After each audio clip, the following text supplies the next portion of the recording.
नमस्कार विद्यार्थी मित्रांनो, आरव्हीडी अकॅडमी या आपल्या आवडत्या यूट्यूब चॅनलमध्ये सर्वांचे स्वागत आहे। बघा, आजच्या व्हिडिओमध्ये आपण या ठिकाणी आदिवासी विकास सरळ सेवा भरती गट ड बघा या ठिकाणी चौकीदार या पदासाठी बघा महत्त्वपूर्ण प्रश्नपत्रिका पाहणार आहोत। बघा, परीक्षेमध्ये अशाच बघा प्रकारचे प्रश्न परीक्षेमध्ये विचारले जातात, त्यामुळे हा व्हिडिओ सर्वांनी प्रामाणिकपणे शेवटपर्यंत पाहायचा आहे। व्हिडिओ आवडल्यास व्हिडिओला एक लाईक करायचा आहे आणि चॅनलवर नवीन असल्यास चॅनलला सबस्क्राईब करायचं आहे, कारण तुम्हाला अशी महत्त्वपूर्ण व्हिडिओज नक्कीच बघावयास मिळतील। बघा, या ठिकाणी प्रश्न क्रमांक पहिला बघा काय विचारलाय, राष्ट्रीय रासायनिक प्रयोगशाळा कोणत्या ठिकाणी आहे? बघा, याचं योग्य उत्तर काय असेल? राष्ट्रीय रासायनिक प्रयोगशाळा विद्यार्थी मित्रांनो पुणे या ठिकाणी आहे, म्हणजेच या ठिकाणी ऑप्शन क्रमांक 3 आपले योग्य उत्तर आहे। प्रश्न क्रमांक दुसरा बघा, या ठिकाणी काय विचारलाय, खालीलपैकी कोणता जिल्हा विद्यार्थी मित्रांनो आदिवासी लोकसंख्येचा जिल्हा म्हणून ओळखला जातो? बघा, त्याचं योग्य उत्तर काय असेल? आदिवासी लोकसंख्येचा जिल्हा म्हणजे विद्यार्थी मित्रांनो नंदुरबार जिल्हा होय, म्हणजेच या ठिकाणी ऑप्शन क्रमांक 3 आपले योग्य उत्तर आहे। प्रश्न क्रमांक तिसरा बघा, या ठिकाणी काय विचारलं, सर्वात प्रथम जनगण मन बघा हे भारताचं राष्ट्रगीत सर्वात पहिल्यांदा कोणत्या वर्षी गायण्यात आले होते? बघा, हा प्रश्न मागील परीक्षामध्ये विचारण्यात आला होता, महत्त्वपूर्ण प्रश्न आहे। सर्वात पहिल्यांदा जनगण मन विद्यार्थी मित्रांनो सन 1911 मध्ये गायण्यात आले होते, म्हणजेच या ठिकाणी ऑप्शन क्रमांक 2 आपले योग्य उत्तर आहे। प्रश्न क्रमांक चौथा बघा, या ठिकाणी काय विचारला, हिरा हे खालीलपैकी कशाचं अभिरूप आहे? आता हिरा विचारलं, या ठिकाणी हिरा हे कशाचं अभिरूप आहे? तर हिरा हे कार्बनचं अभिरूप आहे, म्हणजेच या ठिकाणी ऑप्शन क्रमांक 3 आपले योग्य उत्तर आहे। प्रश्न क्रमांक 5 बघा, या ठिकाणी काय विचारलं, 42वी घटना दुरुस्ती। 42वी घटना दुरुस्ती विचारली, कोणत्या वर्षी झालेली घटना दुरुस्ती आहे? आता याचं योग्य उत्तर काय असेल? 42वी घटना दुरुस्ती विद्यार्थी मित्रांनो सन 1976 या वर्षी पहा 42वी घटना दुरुस्ती झाली होती, म्हणजेच या ठिकाणी ऑप्शन क्रमांक 3 आपले योग्य उत्तर आहे। प्रश्न क्रमांक 6 या ठिकाणी काय विचारलाय, चंपारण्य सत्याग्रह। चंपारण्य हा सत्याग्रह खालीलपैकी कोणत्या वर्षी झालेला सत्याग्रह आहे? बघा, त्याचं योग्य उत्तर काय असेल? चंपारण्य सत्याग्रह पहा सन 1917 या वर्षी चंपारण्य हा सत्याग्रह झाला होता, ऑप्शन क्रमांक या ठिकाणी 3 आपले योग्य उत्तर आहे। प्रश्न क्रमांक 7 या ठिकाणी काय विचारला, मित्रमेळा। मित्रमेळा या नावाची संघटना खालीलपैकी कोणी स्थापन केलेली संघटना आहे? आता याचं योग्य उत्तर काय असेल? मित्रमेळा बघा संघटना विद्यार्थी मित्रांनो विदा सावरकरांनी स्थापन केलेली संघटना आहे, म्हणजेच या ठिकाणी ऑप्शन क्रमांक 3 आपले योग्य उत्तर आहे। प्रश्न क्रमांक 8 बघा, या ठिकाणी काय विचारलाय, कोसला या कादंबरीचे लेखक खालीलपैकी कोण आहेत? कोसला ही कादंबरी कोणाची कादंबरी होती? तर या ठिकाणी ऑप्शन क्रमांक बघा 1 यायला पाहिजे। कोसला या कादंबरीचे लेखक भालचंद्र नेमाडे विद्यार्थी मित्रांनो कोसला या कादंबरीचे लेखक आहेत, ऑप्शन क्रमांक 1 आपले योग्य उत्तर आहे। प्रश्न क्रमांक 9 बघा, या ठिकाणी काय विचारलाय, जागतिक वन दिवस कोणत्या दिवशी असतो? जागतिक वन दिवस बघा कोणत्या दिवशी असतो? तर याचं योग्य उत्तर काय पाहिजे बघा 21 मार्च। 21 मार्च बघा या दिवशी जागतिक वन दिवस असतो, ऑप्शन क्रमांक या ठिकाणी 2 आपले योग्य उत्तर आहे। प्रश्न क्रमांक 10 बघा काय विचारलं, सर्वात कठीण वस्तू कोणती असते? बघा, परीक्षेमध्ये सोपा प्रश्न असतो, सर्वात कठीण वस्तू कोणती? तर हिरा सर्वात कठीण वस्तू आहे, म्हणजेच या ठिकाणी ऑप्शन क्रमांक 3 आपले योग्य उत्तर आहे। विद्यार्थी मित्रांनो बघा, आपल्याकडे आदिवासी विकास भरती बघा सरळ सेवा गट ड बघा चौकीदार या पदासाठी बघा लागणारे महत्त्वपूर्ण बघा 5000 बघा प्रश्नाचं महत्त्वपूर्ण PDF आहे। बघा, त्यामध्ये आपण सर्व विषयांचे महत्त्वपूर्ण प्रश्न टाकलेले आहेत। बघा, ज्यांना कोणाला बघा PDF पाहिजे असेल तर 99 22 64 81 29 या मोबाईल क्रमांकावर फक्त 199 फोनपे किंवा गुगल पे करायचे आणि व्हॉट्सअपला हाय करायचे। बघा, तुम्हाला हे सर्व IMP PDF 1 मिनिटाच्या आत व्हॉट्सअपवर पाठवले जातील, याचा बघा फायदा नक्कीच सर्वांना होणार आहे। प्रश्न क्रमांक पुढचा या ठिकाणी काय विचारला, कृष्णा ही नदी कोणत्या ठिकाणी उगम पावते? बघा, आता सोपा प्रश्न आहे, कृष्णा नदी कोणत्या ठिकाणी उगम पावते? तर विद्यार्थी मित्रांनो महाबळेश्वर जिल्हा सातारा। महाबळेश्वर जिल्हा सातारा या ठिकाणी कृष्णा नदी उगम पावते, ऑप्शन क्रमांक या ठिकाणी 3 आपले योग्य उत्तर आहे। गोदावरी नदी कोठे उगम पावते? त्र्यंबकेश्वर जिल्हा नाशिक। कृष्णा नदी कोठे उगम पावते? महाबळेश्वर जिल्हा सातारा।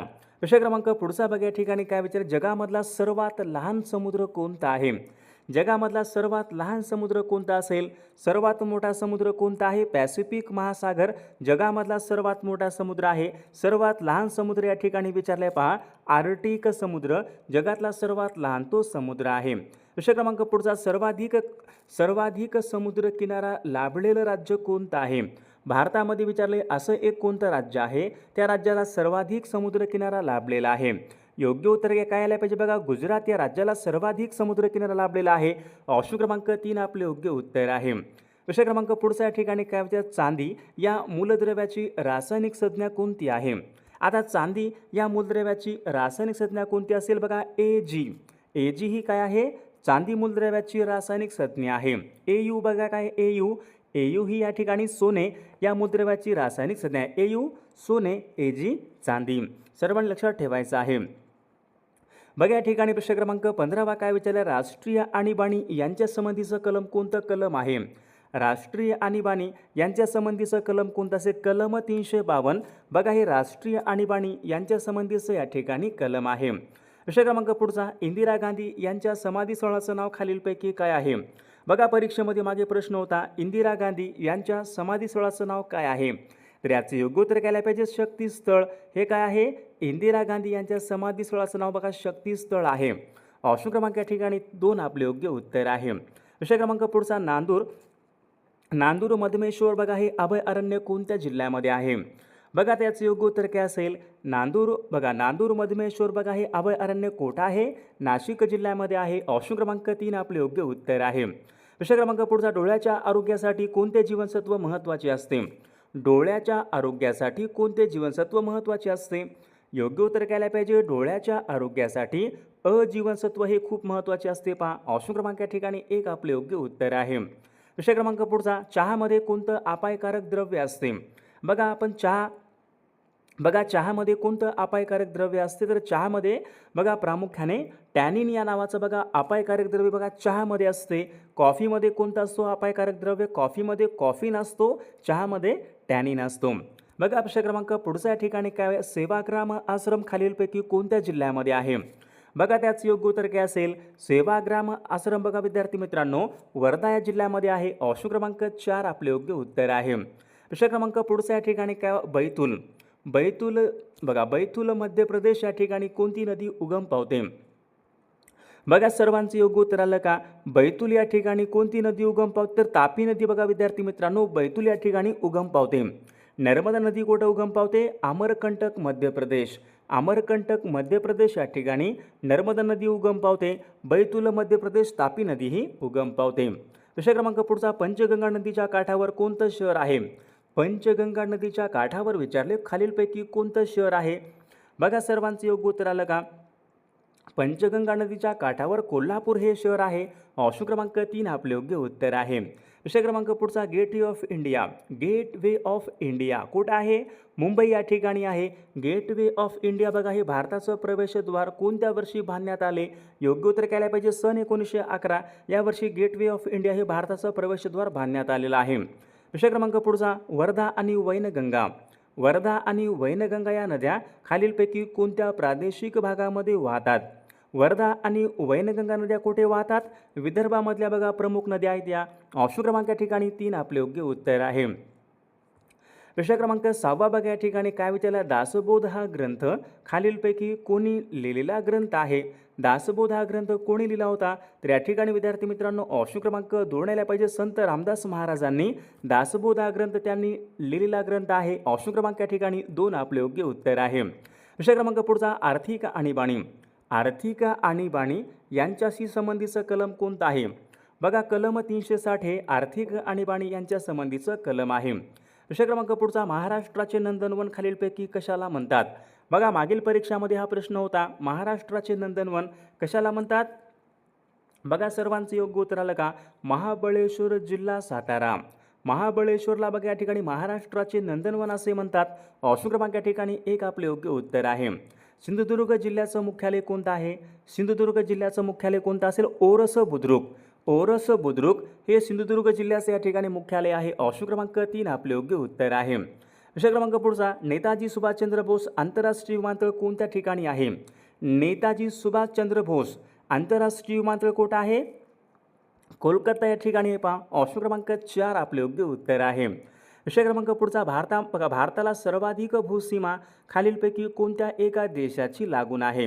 बघा भारत देशाला विचारले कोणत्या देशाची बघा सर्वाधिक सीमा लागून आहे? हा पण प्रश्न मागील परीक्षामध्ये विचारण्यात आला होता. बघा, भारत देशाला सर्वाधिक सीमा ही बांगलादेशाची लागून आहे. म्हणजे या ठिकाणी ऑप्शन क्रमांक 2 आपले योग्य उत्तर आहे. विषय क्रमांक पुढचा, शांतिनिकेतनची स्थापना खालीलपैकी कोणी केली? बघा, सर्वांचं योग्य उत्तर आलं का?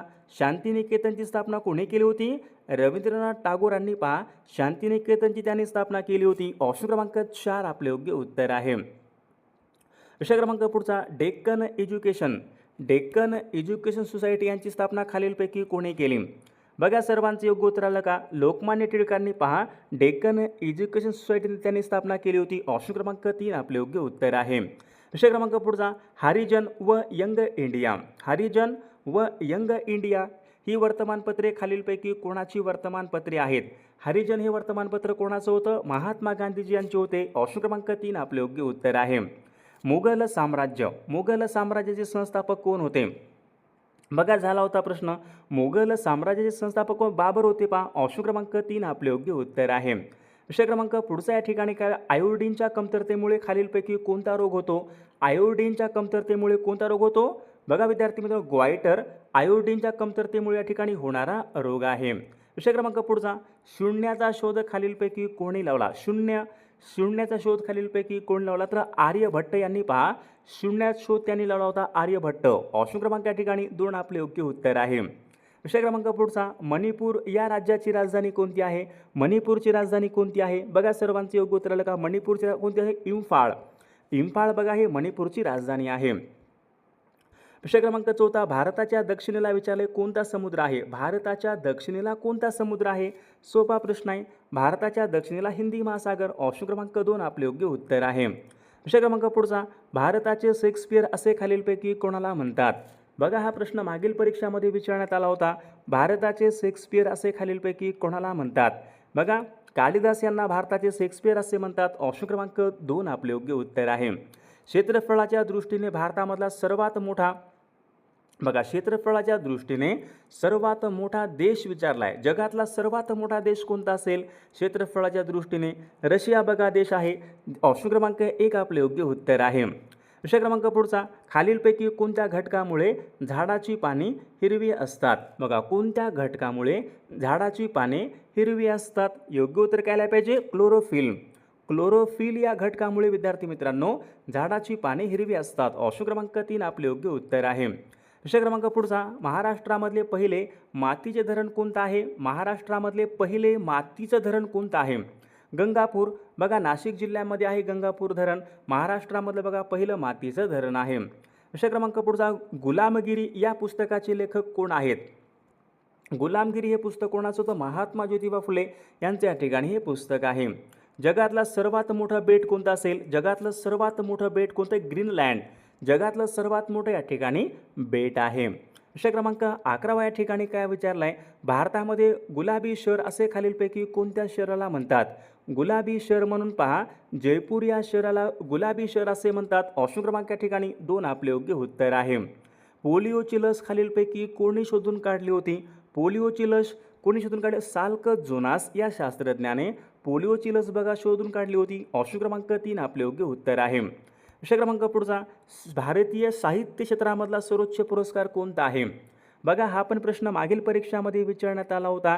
साहित्य क्षेत्रामधला सर्वोच्च पुरस्कार कोणता असेल? ज्ञानपीठ पुरस्कार हा साहित्य क्षेत्रामधला सर्वोच्च पुरस्कार आहे. ऑप्शन क्रमांक 3 आपले योग्य उत्तर आहे. बघा, या ठिकाणी विषय क्रमांक पुढचा काय विचार? मीनाक्षी मंदिर खालीलपैकी कोणत्या राज्यामध्ये आहे? मीनाक्षी मंदिर. बघा, सर्वांचं योग्य उत्तर आलं का? मीनाक्षी मंदिर कोठं आहे? मदुराई, तामिळनाडू राज्यामध्ये मीनाक्षी मंदिर आहे. ऑप्शन क्रमांक 3 आपले योग्य उत्तर आहे. आंध्र प्रदेश राज्यामध्ये बोलली जाणारी भाषा कोणती आहे? आंध्र प्रदेश राज्यामध्ये कोणती भाषा बोलतात? बघा, सर्वांनी सांगायचं आहे. आंध्र प्रदेश राज्यामध्ये तेलुगू बघा भाषा प्रामुख्याने बोलली जाते. जगातली सर्वात लांब नदी कोणती आहे? जगातली सर्वात लांब विचारले लांब. जगातली सर्वात लांब नदी कोणती असेल? बघा विद्यार्थी मित्रांनो, नाईल जगातली सर्वात लांब या ठिकाणी नदी आहे. विषय क्रमांक पुढचा, पंचमढी हे थंड हवेचं ठिकाण कोणत्या राज्यामध्ये आहे? पंचमढी हे थंड हवेचं ठिकाण कुठं आहे? मध्य प्रदेश राज्यामध्ये. ऑप्शन क्रमांक 2 आपले योग्य उत्तर आहे. विषय क्रमांक पुढचा, थर्मामीटरमध्ये विचारले खालीलपैकी कोणता धातू असतो? थर्मामीटरमध्ये कोणता धातू असतो? बघा सर्वांचं योग्य उत्तर आलं का? थर्मामीटरमध्ये बघा प्रामुख्याने पारा असतो. पारा हा धातू असतो बघा थर्मामीटरमध्ये. ऑप्शन क्रमांक 3 आपले योग्य उत्तर आहे. प्रश्न क्रमांक पुढचा, महात्मा गांधी यांचं जन्मस्थळ खालीलपैकी कोणतं आहे? महात्मा गांधी यांचं जन्मस्थळ कोणतं आहे? पोरबंदर, जे की बघा गुजरात राज्यामध्ये आहे. महात्मा गांधी यांचे या ठिकाणी जन्मस्थळ आहे. प्रश्न क्रमांक पुढचा, खालीलपैकी कोणत्या देशाला सरोवरांचा देश असे म्हणतात? सरोवरांचा देश कोणता असेल? बघा सर्वांचं योग्य उत्तर आलं का? फिनलँड. फिनलँड बघा या देशाला सरोवरांचा देश असे म्हणतात. ऑप्शन क्रमांक 3 आपले योग्य उत्तर आहे. प्रश्न क्रमांक पुढचा, कार्निवल हा सण कोणत्या राज्यामध्ये साजरा केला जातो? कार्निवल हा सण कोणत्या राज्यामध्ये साजरा केला जातो? तर विद्यार्थी मित्रांनो, या प्रश्नाचं उत्तर सर्वांनी कॉमेंट करून सांगायचं आहे. सर्वांनी आपल्या व्हिडिओला एक लाईक करायचं आहे आणि सर्वांनी सबस्क्राईब करून ठेवायचं आहे, कारण तुम्हाला अशी महत्त्वपूर्ण व्हिडिओज नक्कीच बघावयास मिळतील. आणि विद्यार्थी मित्रांनो बघा, ज्यांना कोणाला बघा PDF पाहिजे असेल तर 99 22 64 81 29 या मोबाईल क्रमांकावर फक्त 199 फोनपे किंवा गुगल पे करायचे आणि व्हॉट्सअपला हाय करायचे. बघा तुम्हाला सर्व IMP प्रश्नाचे PDF व्हॉट्सअपवर पाठवले जातील. बघा याचा फायदा नक्कीच सर्वांना होणार आहे.